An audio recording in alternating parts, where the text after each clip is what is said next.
मेरे प्यारे देशवासियों, नमस्कार। कोरोना के खिलाफ देश आज फिर एक बहुत बड़ी लड़ाई लड़ रहा है।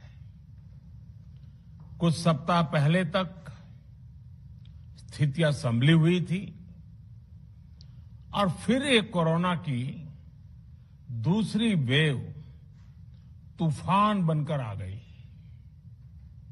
जो पीड़ा आपने सही है, जो पीड़ा आप सह रहे हैं, उसका मुझे पूरा एहसास है। जिन लोगों ने बीते दिनों में अपनों को खोया है, मैं सभी देशवासियों की तरफ से उनके प्रति संवेदनाएं व्यक्त करता हूं।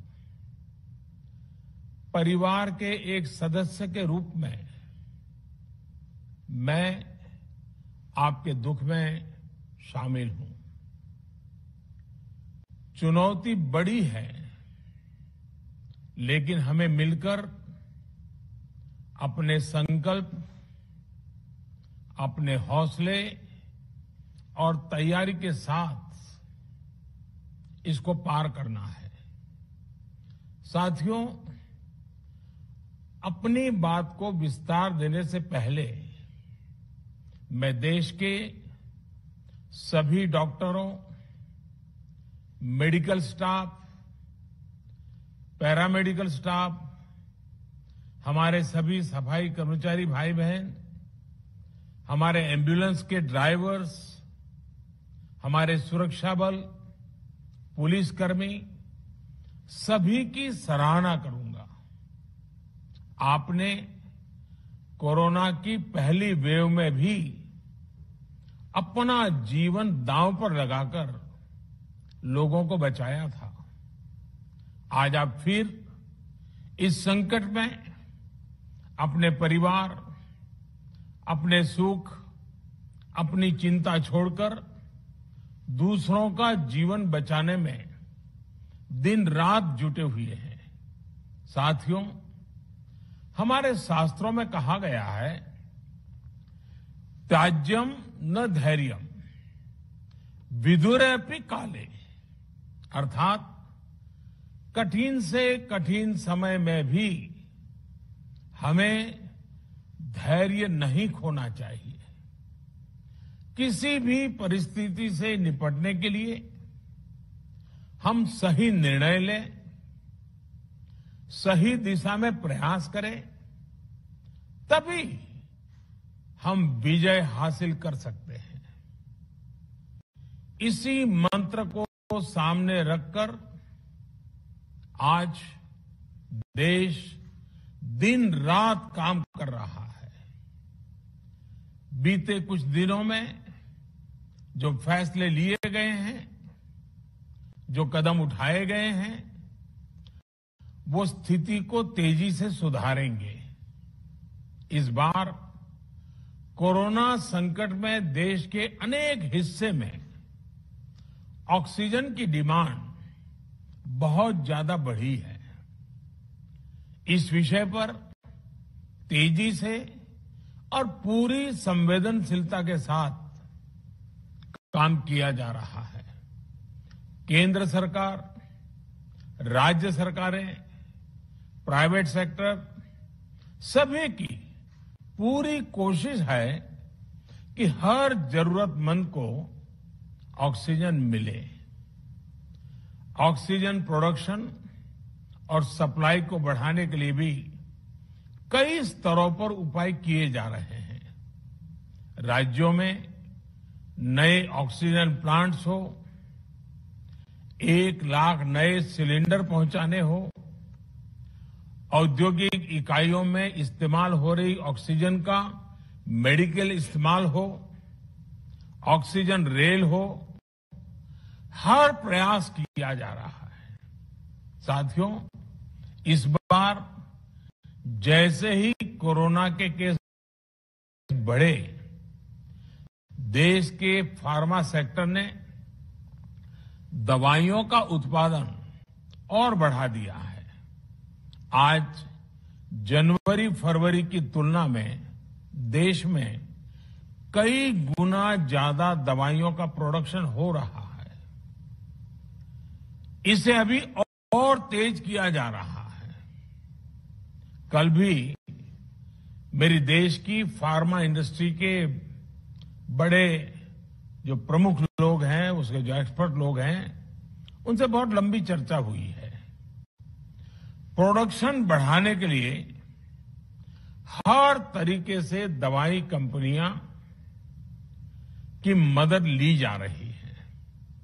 हम सौभाग्यशाली हैं कि हमारे देश के पास इतना बड़ा मजबूत फार्मा सेक्टर है जो बहुत अच्छी और तेजी से दवाइयां बनाता है। इसके साथ ही अस्पतालों में बेड की संख्या को बढ़ाने का भी काम तेजी से चल रहा है। कुछ शहरों में ज्यादा डिमांड को देखते हुए विशेष और विशाल कोविड हॉस्पिटल बनाए जा रहे हैं। साथियों, पिछले वर्ष जब देश ने कोरोना के कुछ ही मरीज सामने आए थे, उसी समय भारत में कोरोना वायरस के खिलाफ प्रभावी वैक्सीन के लिए काम शुरू कर दिया था। हमारे वैज्ञानिकों ने दिन रात एक करके बहुत कम समय में देशवासियों के लिए वैक्सीन विकसित की है। आज दुनिया की सबसे सस्ती वैक्सीन भारत में है। भारत की कोल्ड चेन व्यवस्था के अनुकूल वैक्सीन हमारे पास है। इस प्रयास में हमारे प्राइवेट सेक्टर ने इनोवेशन और एंटरप्राइज की भावना का बेहतरीन प्रदर्शन किया है। वैक्सीन्स की अप्रूवल्स और रेगुलेटरी प्रोसेसेस को फास्ट ट्रैक पर रखने के साथ ही सभी साइंटिफिक और रेगुलेटरी मदद को बढ़ाया गया है। यह एक टीम एफर्ट है जिसके कारण हमारा Bharat 2 made in India vaccine के साथ दुनिया का सबसे बड़ा टीकाकरण अभियान शुरू कर पाया। टीकाकरण के पहले चरण से ही गति के साथ ही इस बात पर जोर दिया गया कि ज्यादा से ज्यादा क्षेत्रों तक, जरूरतमंद लोगों तक वैक्सीन पहुंचे। दुनिया में सबसे तेजी से भारत में पहले 10 करोड़, फिर 11 करोड़ और अब 12 करोड़ वैक्सीन डोज दिए गए हैं। आज कोरोना से इस लड़ाई में हमें हौसला मिलता है कि हमारे health care workers, frontline corona warriors और सीनियर सिटीजन्स के एक बड़े हिस्से को वैक्सीन का लाभ मिल चुका है। साथियों, कल ही वैक्सीन को लेकर हुए एक और अहम फैसला भी हमने किया है।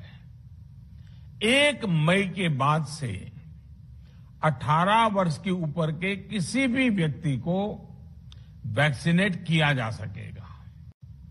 अब भारत में जो वैक्सीन बनेगी उसका आधा हिस्सा सीधे राज्यों और अस्पतालों को भी मिलेगा। इस बीच गरीबों, बुजुर्गों, निम्न मध्यम वर्ग के लोग 45 वर्ष की आयु के ऊपर के व्यक्तियों के लिए केंद्र सरकार का जो वैक्सीन कार्यक्रम चल रहा है वो भी उतनी ही तेजी से जारी रहेगा। पहले की तरह ही सरकारी अस्पतालों में मुफ्त वैक्सीन मिलती रहेगी, जिसका फायदा, जैसा मैंने कहा, हमारे गरीब परिवार हो, हमारे मध्यम वर्ग, निम्न मध्यम वर्ग के परिवार हो, वो उनका लाभ उठा सकेंगे। साथियों, हम सभी का प्रयास जीवन बचाने के लिए है और जीवन बचाने के लिए तो है ही। प्रयास से भी ये है कि आर्थिक गतिविधियां और आजीविका कम से कम प्रभावित हो। प्रयास का तरीका यही रखा जाए। वैक्सीनेशन को 18 वर्ष की आयु के ऊपर के लोगों के लिए ओपन करने से शहरों में जो हमारे वर्कफोर्स है उसे तेजी से वैक्सीन उपलब्ध होगी। राज्यों और केंद्र सरकार के प्रयासों से